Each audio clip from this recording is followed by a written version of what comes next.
Assalamualaikum warahmatullahi wabarakatuh. Halo anak-anak, selamat pagi semuanya. Semoga kita semua selalu dalam lindungan Allah Subhanahu wa Ta'ala. Amin amin ya rabbal alamin. Before we study, let's pray together. Begin. Bismillahirrahmanirrahim. In the name of Allah, the most gracious, the most merciful. Amin. Hari ini kita akan belajar tentang tematik 3D. Selamat menyaksikan videonya. Halo adik-adik. Semoga hari ini kita selalu dalam lindungan Allah Subhanahu wa Ta'ala. Amin, amin ya Rabbal alamin. Walaupun di rumah, kalian harus tetap rajin beribadah, semangat belajar, dan rajin membantu kedua orang tua di rumah. Pada pembelajaran kali ini, kita akan belajar tentang tematik subtema 3D, pembelajaran 1 sampai dengan 6. Muatan pembelajaran bahasa Indonesia bersama Miss Herna. Kalau sudah siap, silahkan kita bersama-sama menyiapkan buku tematik 3D. Yuk kita langsung buka bukunya.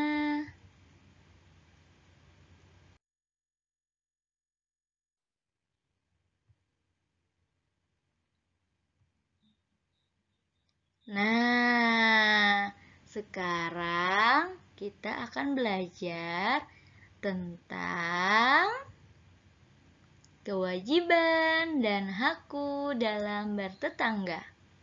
Nah, pada gambar di bawah ini ada banyak sekali anak-anak yang sedang bermain bersama dengan tetangga. Nah, selain bermain, kewajiban dan hak kita dalam bertetangga itu apa ya? Apakah ada yang sudah tahu? Nah, sekarang kita bahas bersama-sama ya. Di lingkungan rumah terdapat tetangga yang tinggal berdekatan. Agar lingkungan rumah terasa menyenangkan, kita harus menjaga hubungan baik dengan tetangga. Setiap warga yang tinggal di suatu lingkungan memiliki kewajiban dan hak satu dengan yang lainnya. Kewajiban dan hak tersebut harus dilaksanakan secara seimbang. Dengan demikian, kehidupan di lingkungan akan terasa nyaman dan damai. Nah, apa saja ya contoh kewajiban dan hakku dalam bertetangga? Yang pertama, kewajiban dan hak kita dalam bertetangga adalah beramah tamahlah dengan tetangga. Nah, bersikap ramah tidak akan merugikan siapapun. Malah, sikap ini akan membawa banyak keuntungan dalam kehidupan bertetangga. Yang kedua, jangan mengganggu kenyamanan tetangga. Nah, kalau misalnya ada tetangga kita yang terganggu oleh kita, nah kita sudah membuat tetangga kita tidak nyaman. Itu adalah perbuatan yang tidak boleh dilakukan. Jadi kita terhadap tetangga harus saling memberikan kenyamanan, tidak boleh saling mengganggu ya. Yang ketiga, jika ada tetangga kita yang sedang sakit, kita kita menjenguknya. Nah, biasanya ada tetangga kita yang terkena musibah karena sakit. Nah, baik itu sakitnya berat maupun ringan, kita sebagai tetangga harus menjenguknya. Nah, bila memungkinkan, bawalah sedikit makanan bagi keluarga tersebut, supaya kehadiran kita itu pasti berarti dan sangat dihargai oleh mereka. Nah, ketika ada tetangga kita yang sedang sakit, kita datang menjenguknya, tetangga kita akan merasa bahagia ya dijenguk oleh kita. Tandanya tetangganya sudah memberikan perhatian. Lalu yang keempat, ikut mengurus jenazah ketika ada tetangga yang meninggal, atau kita ikut takziah datang ke rumah orang yang meninggal dunia. Lalu ketika ada tetangga kita yang terkena musibah, hiburlah. Hal sekecil apapun pasti akan sangat berarti bagi mereka. Nah, lalu ketika kita memiliki rezeki yang lebih, sebaiknya kita berbagi rezeki kita dengan tetangga. Jadi, kita tidak bisa hidup sendirian. Kita pasti mempunyai tetangga. Nah, dengan tetangga kita itu harus hidup rukun. Lingkungan tempat tinggal yang nyaman adalah dambaan setiap orang. Lingkungan yang nyaman dapat diwujudkan dengan melaksanakan kewajiban dan memahami hak yang diperoleh setiap warganya. Keluarga Nina tinggal di sebuah permukiman. Tetangga Nina sangat beragam. Mereka berasal dari berbagai suku di Indonesia. Meskipun berbeda, mereka saling menghormati. Ketika bertemu dengan tetangga, Nina selalu memberi salam. Ia menyapa tetangga dengan santun. Yuk kita simak percakapan Nina dan tetangganya berikut ini. Nina bersama Bu Ida. Selamat pagi, Bu. Selamat pagi, Nina. Apa yang sedang kamu lakukan, Nak? Saya sedang menyapu halaman, Bu. Rajin sekali, Nina. Halaman memang sebaiknya disapu setiap hari, agar tidak banyak daun kering dan sampah berserakan. Tentu, Bu. Seharusnya kita semua menjaga kebersihan lingkungan. Apa yang akan kamu lakukan pada sampah itu, Nina? Akan saya kumpulkan di tempat sampah, Bu. Usul Ibu, sebaiknya sampah daun kering dijadikan kompos saja, Nina. Baik, Bu. Terima kasih atas sarannya. Nah, pada percakapan tersebut, apakah terdapat kalimat saran? Ya, benar sekali. Apakah kalimat sarannya? Usul Ibu, sebaiknya sampah daun kering dijadikan kompos saja, Nina. Nah, itulah kalimat yang ada di percakapan. Kalimat apa namanya? Kalimat saran. Oke.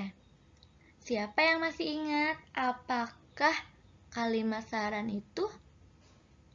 Ya, kalimat saran merupakan kalimat yang menyatakan pendapat, anjuran, atau usulan. Oke, sekarang kita akan lanjut belajar ke halaman berikutnya.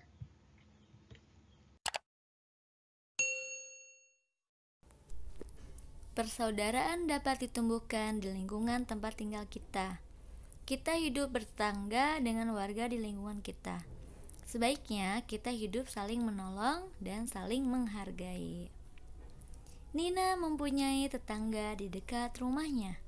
Tetangga Nina bernama Winda. Nina senang bermain bersama Winda. Suatu hari, Nina mendengar Winda sedang sakit. Ibu menyarankan agar Nina menjenguk Winda. Ibu juga mengingatkan agar Nina berkunjung seperlunya saja, sehingga kedatangannya tidak mengganggu waktu istirahat Winda. Apakah pada teks di atas terdapat kalimat saran? Jika ada, bacalah kembali kalimat tersebut. Ayo, siapa yang tahu? Ya, benar. Ibu menyarankan agar Nina menjenguk Winda. Ibu juga mengingatkan agar Nina berkunjung seperlunya saja. Itulah contoh kalimat saran yang ada pada teks tersebut. Hari ini Nina berulang tahun. Kini usianya 9 tahun. Nina sangat bahagia. Namun Nina tidak merayakan pesta ulang tahunnya secara meriah. Nina ingin merayakannya secara sederhana bersama keluarga di rumah. Ibu menyiapkan nasi tumpeng untuk Nina. Ibu, ayah, dan adik mengucapkan selamat ulang tahun kepada Nina. Setelah itu, ayah memimpin doa untuk Nina. Tumpeng pun dipotong menjadi beberapa bagian. Ibu menyarankan agar sebagian tumpeng tersebut dibagi kepada tetangga di sekitar rumahnya. Ibu ingin Nina berbagi kebahagiaan dengan orang lain. Nina pun mengikuti saran ibu dan membagikan makanan kepada tetangga di sekitar rumahnya. Pada teks di atas, ibu menyarankan agar sebagian tumpeng tersebut dibagi kepada tetangga di sekitar rumahnya. Nah, apa maksud saran ibu? Maksud saran ibu agar Nina belajar untuk berbagi kebahagiaan dengan orang lain. Made dan Tony bermain bersama di taman sekitar rumah. Di sana mereka melihat Bobby dan Gary sedang bermain bola di atas rumput.